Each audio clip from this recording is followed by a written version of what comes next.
If banks truly had the power to refuse Bitcoin, they would have done it already. They would have slammed the door shut, declared it incompatible with the financial system, and waited for it to fade away like so many past experiments. But that never happened. Instead, something far more revealing took place. Banks hesitated. They warned. They criticized. And quietly, behind closed doors, they studied Bitcoin with an intensity usually reserved for existential threats. This tells us something important. Banks do not reject Bitcoin because it is weak. They struggle with Bitcoin because it is strong in a way that challenges the very foundation of how banking has worked for centuries. At its core, a bank is not just a place where money is stored. It is an institution built on mediation. Banks sit between people and their money, between savers and borrowers, between payments and settlements. This intermediary role is not an accident. It is the source of their power, their profits, and their influence. Trust flows through them. Control flows through them. And for a very long time, people had no real alternative. Bitcoin changes that equation in a way no previous innovation ever has. It does not ask for permission. It does not require a trusted third party. It allows individuals to hold, transfer, and verify value without a bank standing in the middle. That single fact is deeply unsettling to an industry whose entire identity is built on being the middle. But here is the crucial point. Banks are not irrational. They understand technology, they understand markets, and they understand history. They know that fighting a structural shift in how value moves through society is a losing battle. You can delay it, you can slow it down, but you cannot stop it. What makes Bitcoin different from earlier financial disruptions is timing. Bitcoin did not emerge during a period of confidence and stability. It was born in the shadow of a global financial crisis at a moment when public trust in banks and monetary authorities was deeply damaged. Bailouts, money printing, and the realization that rules were not applied equally left a lasting scar, especially on younger generations who watched the system fail and then protect itself. Banks know this history matters. They know that trust, once broken, does not automatically regenerate. And Bitcoin quietly positions itself as an answer to a question many people were already asking. What if money didn't require blind trust in institutions that can change the rules whenever it suits them? This is where fear enters the picture, but not the kind people usually imagine. Banks are not afraid that Bitcoin will suddenly replace them tomorrow. They are afraid of something slower and more dangerous: irrelevance, a gradual erosion of their role as the default custodians of value. A world where people no longer assume that a bank account is the natural home for their wealth. Refusing Bitcoin outright would accelerate that erosion. It would send a message that banks are defending the past rather than engaging with the future. And banks cannot afford that perception, especially in an era where loyalty is fragile and alternatives are only a few clicks away. There is also a deeper, more strategic concern. Money is not just a tool for transactions, it is a narrative. Whoever defines what money is shapes how people think about value, risk, and time. Bitcoin introduces a competing narrative, one centered on scarcity enforced by code rather than policy, on transparency instead of discretion. Banks may disagree with this story, but they cannot pretend it doesn't resonate. They see the data. They see growing adoption. They see developers, entrepreneurs, and entire financial ecosystems forming around Bitcoin. And most importantly, they see who is paying attention. Not retirees protecting accumulated wealth, not institutions clinging to legacy systems, but younger individuals who are still forming their relationship with money itself. This is the real reason banks cannot simply refuse Bitcoin. Doing so would mean refusing to engage with a conversation that the next generation is already having. It would mean positioning themselves as obstacles rather than partners in a financial world that is evolving regardless of their approval. Banks have survived wars, depressions, and technological revolutions precisely because they know when to resist and when to adapt. Bitcoin forces that same calculation. Oppose it too aggressively, and you risk driving customers toward alternatives that don't need you at all. Ignore it, and you appear outdated. Embrace it blindly, and you risk undermining your own model. So banks walk a careful line. Public skepticism paired with private experimentation. Caution mixed with quiet integration. This is not hypocrisy. It is strategy. They are buying time, learning the terrain, and looking for a way to remain relevant in a landscape where control is no longer guaranteed by default. Bitcoin exposes an uncomfortable truth for banks. The future of finance will not be dictated solely by institutions anymore. It will be shaped by users who expect autonomy, transparency, and choice. Banks cannot refuse Bitcoin because Bitcoin represents a shift they do not control but must respond to. And this is only the beginning. Because the most powerful force pushing banks toward Bitcoin has less to do with technology and far more to do with who will inherit the world's wealth next. Banks do not think in election cycles or viral trends. They think in decades. They think in balance sheets that stretch far into the future, in relationships that begin early and ideally last a lifetime. And above all, they think about one unavoidable reality. Wealth is always moving from one generation to the next. Over the next 20 to 30 years, the largest transfer of wealth in human history will take place. Trillions of dollars accumulated by older generations will change hands. Homes, businesses, investment portfolios, savings accounts, all of it will be inherited, reallocated, or reimagined by people who grew up in a completely different world. Banks are painfully aware of this. Their future profits depend not on the loyalty of today's retirees, but on the preferences of tomorrow's asset holders. And that is where the problem begins. Younger generations do not see money the same way their parents did. They did not grow up believing that banks are untouchable pillars of stability. They grew up watching financial crises unfold on live television. They saw interest rates fall to near zero while asset prices exploded out of reach. They learned early that working harder did not always mean getting ahead. And in that environment, blind trust became a luxury they could not afford. At the same time, they became native to the digital world. To them, owning something does not require a physical object. Value can be stored in code, represented by tokens, accessed from a phone. This is not radical thinking for them. It is normal. Music, communication, identity, and now money all exist in digital form. Bitcoin fits naturally into that mental framework in a way traditional banking never quite does. Banks understand this generational psychology better than they publicly admit. Marketing departments, strategy teams, and risk committees all track the same unsettling trend. Young people are less attached to banks, more willing to switch providers, and far more open to managing financial lives outside traditional institutions. A checking account is no longer the center of the financial universe. It is just one app among many. Bitcoin enters this picture not as a speculative asset first, but as a statement, a declaration that money does not have to be issued, inflated, or controlled by a central authority. For a generation raised in a world of constant rule changes, that message is powerful. It speaks to fairness, predictability, and personal sovereignty, concepts that resonate deeply with people who feel excluded from the benefits of the old system. From a bank's perspective, this is alarming. Not because young people are buying Bitcoin, but because they are building habits around it. They are learning how to self-custody. They are becoming comfortable with the idea that their most valuable assets might exist outside the banking system entirely. Once those habits form, they are difficult to reverse. This is why banks obsess over youth, not out of altruism, but out of necessity. The customer you capture at 25 may still be with you at 65. The assets you manage early tend to compound, not just financially, but psychologically. Loyalty in finance is often less about satisfaction and more about inertia. If Bitcoin breaks that inertia early, banks lose a strategic advantage that took decades to build. Refusing Bitcoin would only deepen that loss. It would confirm the suspicion that banks do not understand the world young people inhabit, or worse, that they are actively hostile to it.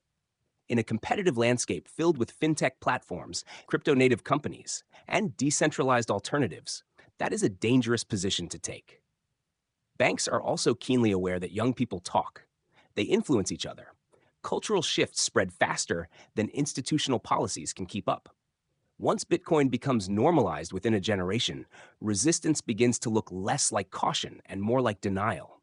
And denial is not a viable long-term strategy in a business built on trust. There is an irony here that banks cannot ignore. The very people who are currently least profitable to serve will soon control the majority of global wealth. Their parents' assets will not remain frozen in old structures forever. They will be reallocated according to new values, new technologies, and new beliefs about what money should be.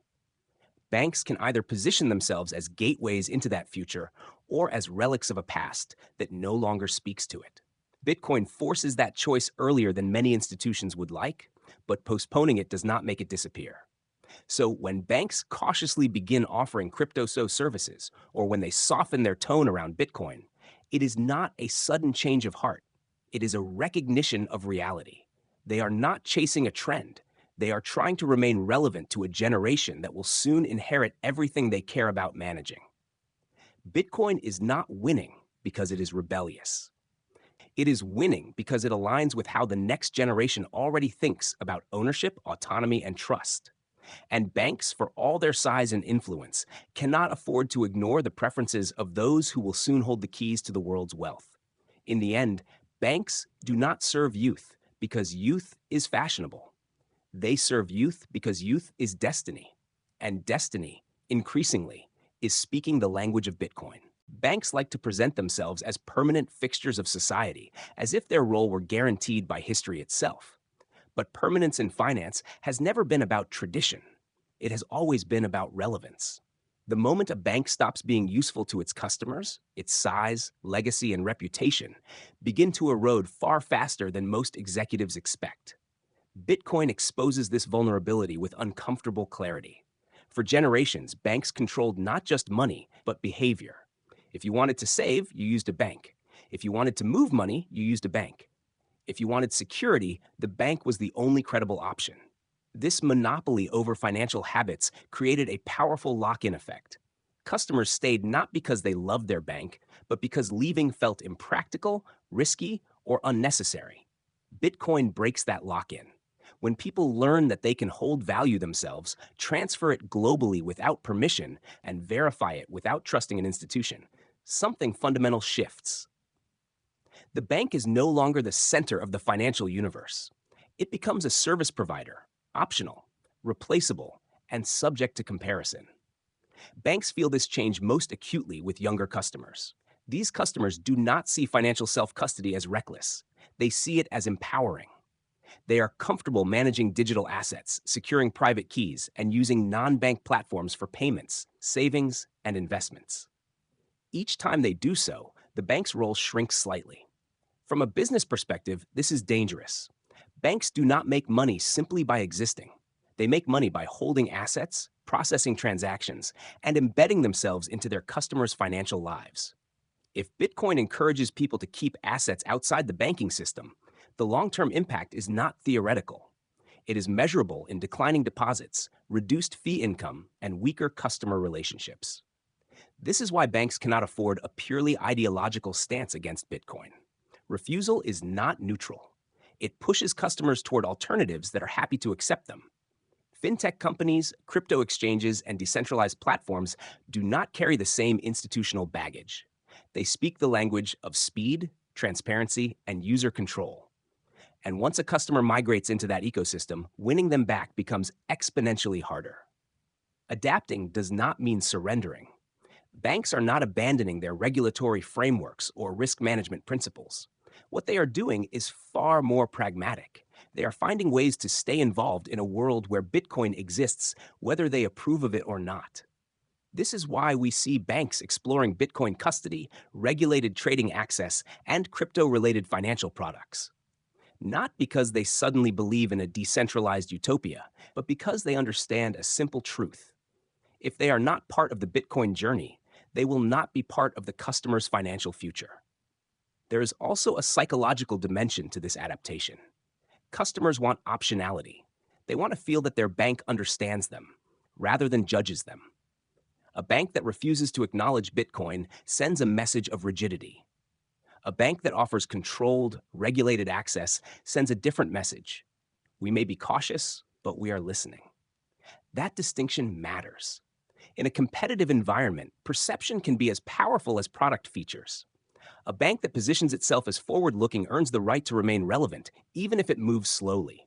A bank that positions itself as dismissive risks being seen as obsolete.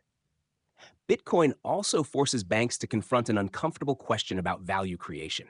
For decades, much of banking revenue came from complexity, opacity, and asymmetry of information.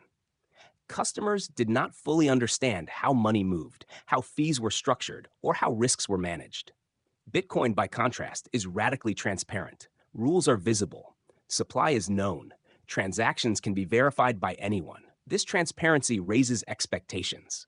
Customers begin to ask harder questions, not just about Bitcoin, but about traditional financial products as well. Why does this transfer take days? Why are these fees necessary? Why does access depend on geography or status?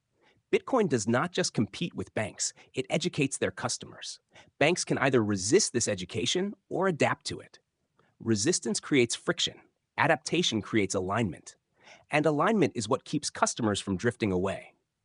The most important insight here is that banks are not competing with Bitcoin on ideology.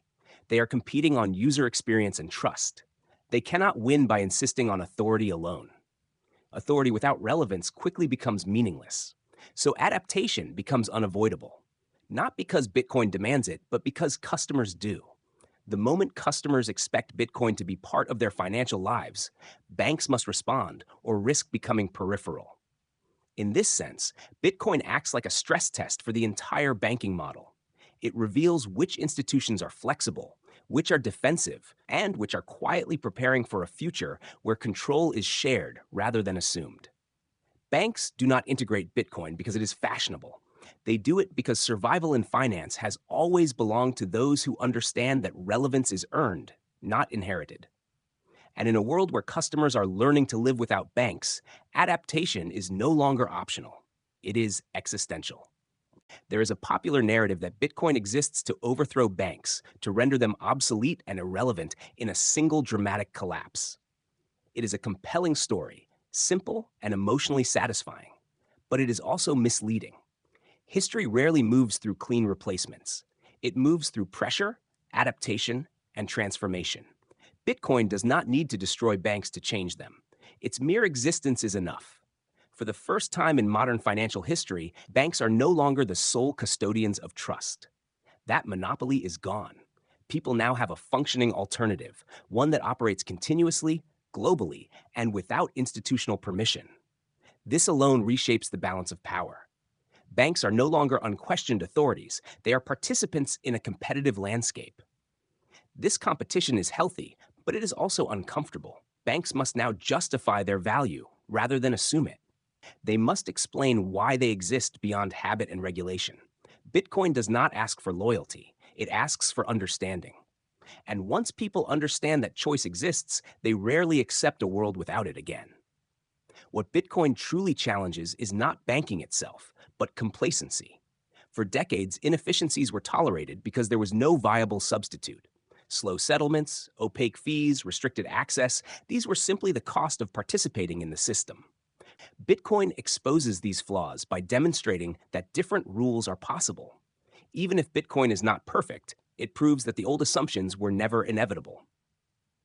Banks cannot refuse Bitcoin because refusal would mean denying their customers a legitimate alternative that already exists. That denial would not eliminate Bitcoin, it would only weaken the bank's relationship with the customer. And in finance, relationships are everything. The deeper reason banks must engage with Bitcoin lies in the nature of trust itself. Trust is not enforced, it is earned and renewed continuously. When customers know they have an exit option, their trust becomes more meaningful. Banks that acknowledge Bitcoin implicitly accept this reality. They accept that trust must now be competitive. This is where the generational factor becomes decisive. The young people who are open to Bitcoin today will soon be the ones making major financial decisions. They will choose where to store wealth, where to borrow, where to invest, and where to build long-term relationships. They will not choose institutions that dismiss their values or misunderstand their world. Banks that adapt to Bitcoin signal respect for their customers' intelligence and autonomy. They say, in effect, we recognize that you have options, and we want to earn your business rather than trap you in it. That shift in posture is subtle but profound. Bitcoin also acts as a mirror. It forces banks to confront what they do well and what they do poorly. Risk management, Regulatory compliance and large scale financial coordination are areas where banks still excel.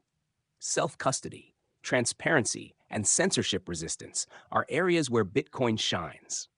The future is not about one replacing the other, but about a rebalancing of roles. In this rebalanced world, banks that survive will be those that understand their purpose more clearly. They will focus less on controlling money and more on serving customers. Less on gatekeeping, more on facilitation. Less on opacity, more on clarity. Bitcoin does not demand this transformation, but it makes avoidance impossible. This is why the question, why can't banks refuse Bitcoin, has such a simple answer. They cannot refuse it because Bitcoin represents choice. And once choice enters a system, refusal becomes self sabotage. Banks have always evolved, even when they resisted at first. They resisted online banking, they resisted mobile payments, they resisted fintech. And yet, over time, they absorbed each innovation, reshaping themselves in the process. Bitcoin is no different, except in one crucial way. It challenges not just how banking works, but why it exists. The banks that understand this will not disappear. They will change. They will find ways to coexist with Bitcoin, to integrate it responsibly, and to offer services that complement rather than compete with its core principles. The banks that refuse will not fail overnight, but they will fade slowly and quietly as customers choose institutions that respect their freedom. In the end, Bitcoin is not a threat because it is powerful. It is a threat because it is voluntary. No one is forced to use it, and that is precisely why it works. Banks cannot refuse Bitcoin because they cannot refuse the future customers who are already embracing it. They cannot refuse a generation that demands transparency, autonomy, and choice. And they cannot refuse a financial world where trust is no longer granted by default but earned through relevance. Bitcoin does not end banking. It ends unquestioned banking. And that distinction makes all the difference.